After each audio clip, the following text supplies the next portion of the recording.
Comanche vs. Cavalry, Blanco Canyon, Texas, 1871. May 1871, Salt Creek Prairie ran red with blood. 7 men were tortured to death, their bodies bristling with arrows. Like a porcupine's quills, nothing could be more horrifying, more gut-wrenching, than the sight of the Salt Creek Prairie massacre. Lieutenant Robert Carter later recalled with a shudder. But the most chilling part, the Comanche warriors nearly captured General William T. Sherman himself. What drove the Comanche to such ruthless violence? And what pushed the U.S. Army to stop at nothing to destroy them? Join Native legends and history stories as we uncover the brutal truth behind this deadly conflict. Subscribe now for more gripping tales from history. The hunt begins in October of 1871. Lieutenant Robert Carter received orders that would thrust him into one of the most harrowing military campaigns of the American West. Find them, bring them to heel, commanded his superiors. The 4th Cavalry's mission was clear: hunt down the Comanche. The expanding American frontier was perfectly captured in John Gass's painting, American Progress, which hung in many frontier homes.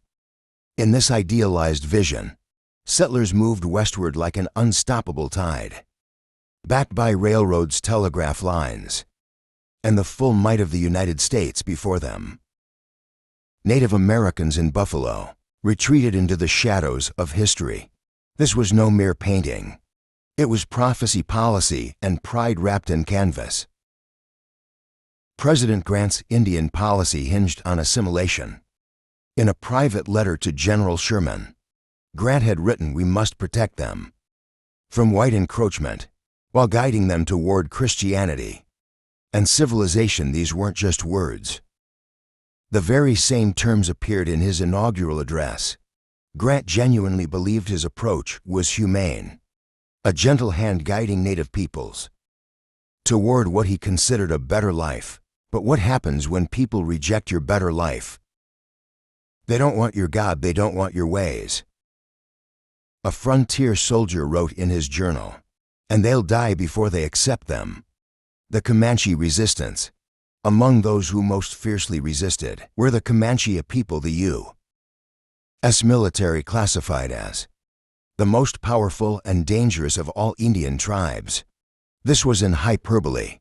Military records attributed more deaths and destruction to the Comanche than all other Western tribes combined. Their domain, known as Comanche, stretched across vast territories, and they defended it with tactical brilliance and unflinching ferocity. For settlers pushing into the edges of Comanche, fear became a constant companion. Raids weren't occasional, they were frequent, methodical, and devastating. One Army colonel assessed the situation in stark terms: if these Indian marauders continue unchecked, this entire territory will be abandoned. The settlers will simply vanish. His words proved prophetic. As homesteads stood empty, their owners fled or died. The rumors that circulated about the fate of those taken in raids haunted frontier communities. Parents frightened disobedient children with whispers of Comanche raiders. Women practiced shooting, vowing never to be taken alive. Men slept with loaded rifles beside their beds. This wasn't paranoia. It was survival. The Salt Creek Massacre. Then came May 18, 1871, the day that would change everything. A wagon train of 12 men moved across Salt Creek Prairie, hauling supplies to frontier forts. Their wheels left deep tracks in the dirt. Wagon master Henry Warren saw dust rising in the distance.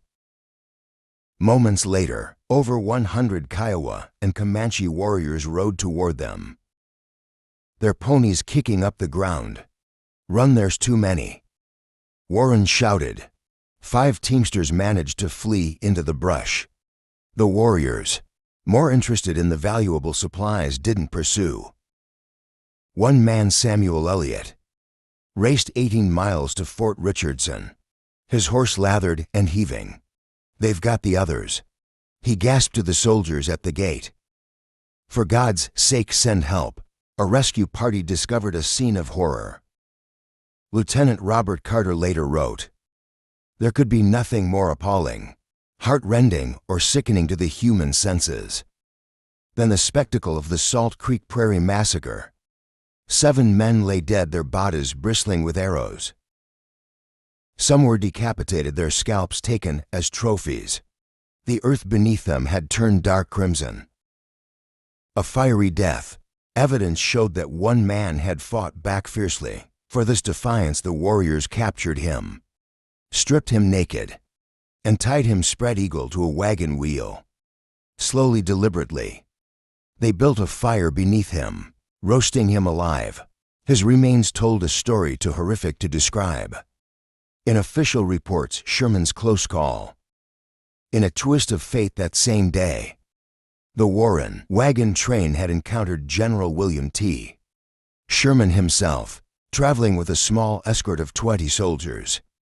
Had the Kiowa and Comanche attacked, then they might have killed the commanding general of the United States Army. Sherman had ridden on, unaware of how close he had come to death. An hour later, the warriors chose the wagon train as their target. Instead, Sherman's fury. When Sherman learned of the massacre, his face hardened. A witness described him as cold with fury. This was the moment America's Indian policy shifted. The damage on the frontier had become intolerable.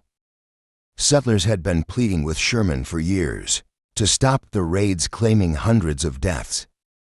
Now Sherman had nearly been a victim himself. "No more," Sherman declared. "This ends now." Satana's arrest. At a council at Fort Sill, a Kiowa chief named Satanta boasted openly about the attack. The raid, he proclaimed, apparently believing his status would protect him. "I killed 7 men." Sherman's response was immediate. He ordered Satanta arrested. The chief and several others were convicted of murder and imprisoned. An unprecedented action against tribal leaders. The new order. Sherman's new orders echoed across the frontier. Pursue these murderers into the heart of their territory. Bring the Quahati Comanche to the reservation by force, or wipe them out completely. The Army's objective had transformed. No longer would they simply protect the borders of settlement. Now they would penetrate deep into Comanche Korea, the Wolf's Den as they called it, with a clear mission: find the raiders and destroy them. This wasn't just another campaign. It was a fundamental shift in American policy toward Native resistance. As one officer noted in his diary, "We are not merely defending anymore. We are hunting." And Lieutenant Robert Carter was about to lead the hunt into hell itself, the High Plains. A land of death, the High Plains presented the U.S. military with its final, and perhaps most formidable conquest. This wasn't merely difficult terrain. It was actively hostile to those who didn't understand its ruthless nature. No trees provided shelter from the elements. Water sources were scarce and hidden. The climate itself seemed designed to break both body and spirit. To the fort, accompanied by wines that didn't cool, but rather functioned like blowtorches, capable of destroying entire crops within days. These same wines burned eyes, cracked lips, and dehydrated bodies with alarming speed. When autumn yielded to winter, the notorious northers arrived. Sudden gale force winds from the north that could plunge temperatures from comfortable to life-threatening within hours. At dawn, Carter joined Captain Edward Hawley with a small detachment to pursue the horse thieves. The group included Private Kander Gregg, a soldier Carter had served with for years and trusted implicitly. Hale's men, mostly new recruits, were an unknown quantity. The trap unfolds following the raiders' trail. They rode a mile or two from the main force, when they discovered a small group of Comanche, rounding up some of the stampeded horses. When spotted, the warriors fled on horseback, drawing Carter Hawley and about 10 soldiers into pursuit. This pattern showing a small force, then retreating to draw pursuers away from their main body of support, was a standard Comanche tactic. It exploited the natural aggression of cavalry officers and their reluctance to return empty-handed as the soldiers pursued down ravines and across serus. They were being systematically separated from their reinforcements. Upon cresting a small hill, the trap became evident. Captain Hawley was the first to recognize their predicament. Heavens, but we are in a nest, the enemy revealed. There on the bluff rode hundreds of warriors, naked to the waist, both men and horses covered in war paint.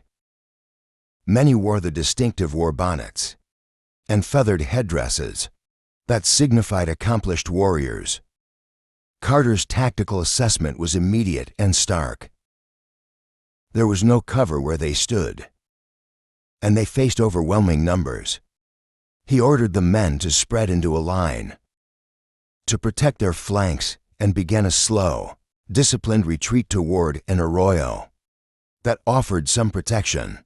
The Spencer carbine's rapid fire kept the advancing Comanche at bay temporarily, and Carter hoped the sound would alert Mackenzie to send reinforcements. The line breaks.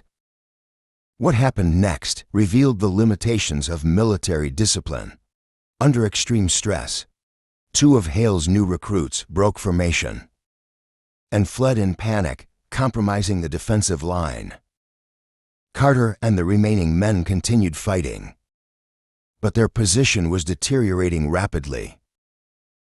The fall of Private Candor Gregg, riding 10 yards to Carter's right, suddenly called out, "Lieutenant, my horse is giving out." The exhaustion of Gregg's mount, likely already tired from the previous day's march, sealed his fate. The Comanche warriors, with their system of multiple fresh horses, identified this vulnerability instantly. Quanah Parker Strikes, leading the charge, was a warrior Carter would later identify as Quanah Parker. Carter described him as the incarnation of savage.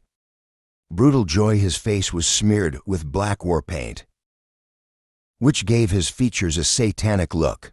This description, while reflecting 19th century perspectives, acknowledged the psychological dimension of Comanche warfare, the visual transformation into beings meant to inspire terror. As Parker approached, Carter tried to intervene, but the Comanche leader expertly stayed to the outside, using Gregg's slower horse as cover.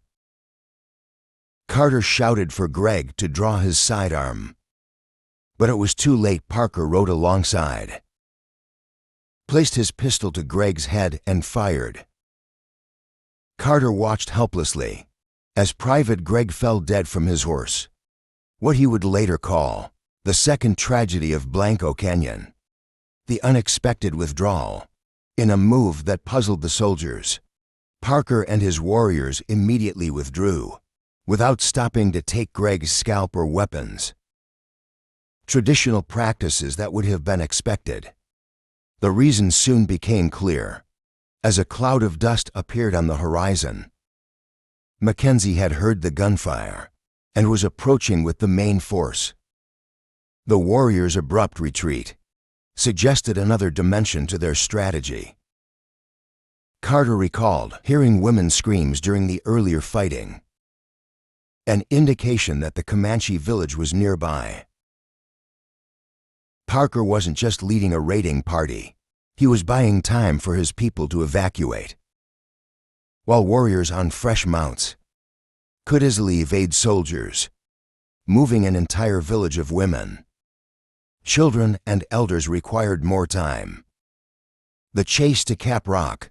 The 500 American soldiers now pursued the Comanche westward toward Cap Rock Escarpment, the dramatic geological formation marking the edge of the high plains. As they approached, the Comanche retreated up a steep bluff. Women at the top called down to the warriors below, while Comanche marksmen provided covering fire. For Quanah's force, the Tonkawa scouts, ancient enemies of the Comanche, shouted insults across battle lines, adding an intertribal dimension to the conflict. These weren't just battles between Americans and Comanche, but the latest chapter in complex, indigenous power struggles that predated European arrival. Carter's injury, leading a group of men up a trail to the plateau. Lieutenant Carter's horse took a turn too sharply, and his leg smashed against a boulder. The impact, which he described as sounding like the crack of a pistol, caused him to lose consciousness. When he recovered, he found his men giving him water. But the pursuit had been lost. The Comanche horses, fresher than the American mounts, had carried the last of the Quatsi out of sight, into the hills and ravines. His injury was severe, his leg badly swollen, black and blue covered with clotted blood. But when Mackenzie offered to send him back to the fort, Carter refused. "If it is left to me, I go forward with the command." Before allowing Carter to return to duty, Mackenzie questioned him about Captain Hale's actions during the ambush. Carter's response, that Hale and his men had merely made an error, reflected the complex code of military brotherhood. Despite potentially career-ending mistakes, officers rarely criticized each other's battlefield decisions. To superiors, Carter's physical suffering, riding with a severely injured leg that required his boots to be cut off, added a dimension of personal sacrifice that military reports rarely captured. Yet this individual determination, multiplied across hundreds of soldiers, formed the operational backbone of the Frontier Army. A vanishing act following the Comanche Trail. Carter, Mackenzie, and 500 soldiers rode alongside the Brazos River toward the massive Caprock Escarpment, the imposing natural barrier to the high plains.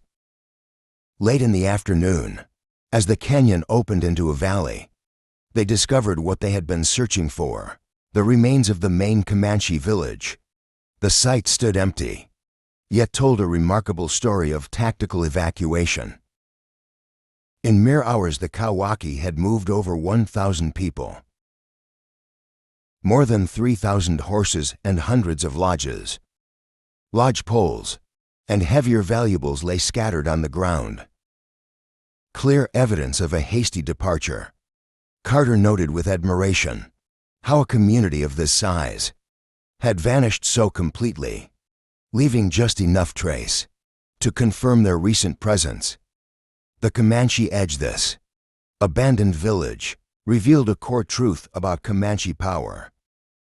Their mobility wasn't merely a military tactic, but an entire social organization, optimized for rapid movement. Even their most substantial settlements could transform into mobile units when threatened, a capability that conventional military doctrine struggled to counter. The trail left by the fleeing village demonstrated sophisticated evasion techniques. Paths crossed and recrossed themselves, creating a confusing web designed to slow pursuers. Yet by the morning of the second day, it became clear that the Comanche were ascending the Caprock Escarpment of military discipline, under extreme stress from the rolling plains below. Carter expressed amazement in his journal that an entire village could manage such a difficult ascent. What exhausted, trained soldiers seemed almost effortless. For the Comanche, who had perfected the art of large-scale movement across challenging terrain, victory slips away. Then hope surged through the expedition. On a distant ridge, silhouettes appeared against the skyline. The village was within reach, just a few miles away. Victory seemed imminent after weeks of frustration. But nature intervened. The temperature began dropping rapidly as the wind intensified, cutting through the soldiers' summer uniforms. Carter recognized the signs immediately. A norther was approaching, an early-season cold front rare for this time of year. The army was dangerously unprepared. The storm and the final escape. Despite the deteriorating weather, with the village just 2 or 3 miles distant, the pursuit intensified. Quan Parker, demonstrating his tactical acumen yet again, sent warriors to appear on the flanks of the column, not for direct engagement, but to harass and draw the Americans away from their main objective. Mackenzie, however, maintained discipline. The soldiers protected their mules and ammunition, using their carbines to keep the warriors at a distance, while continuing their advance. But as they drew closer, the sky darkened ominously.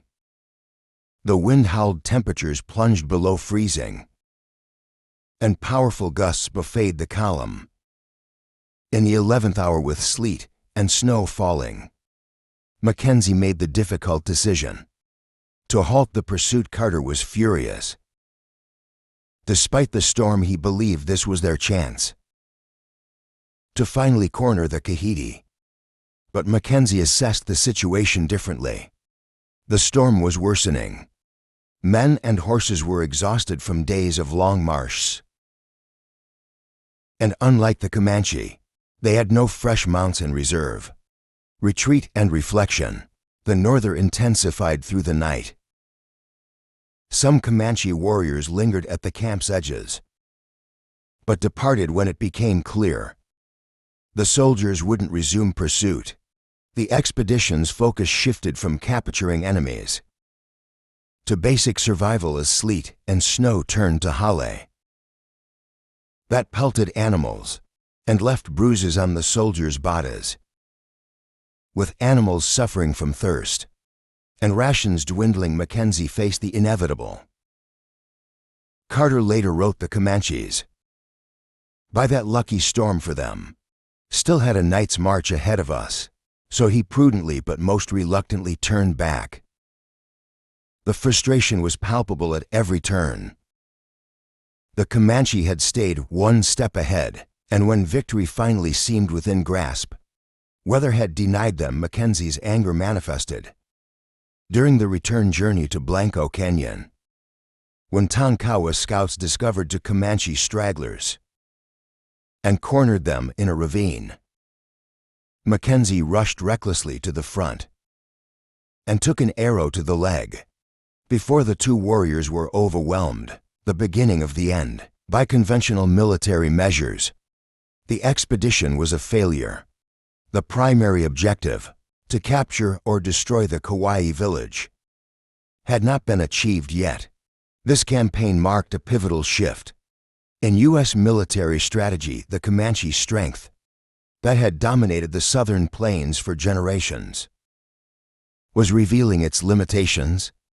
Within 4 years, the Kawahiti would be the last free Comanche band, before finally being forced onto reservations.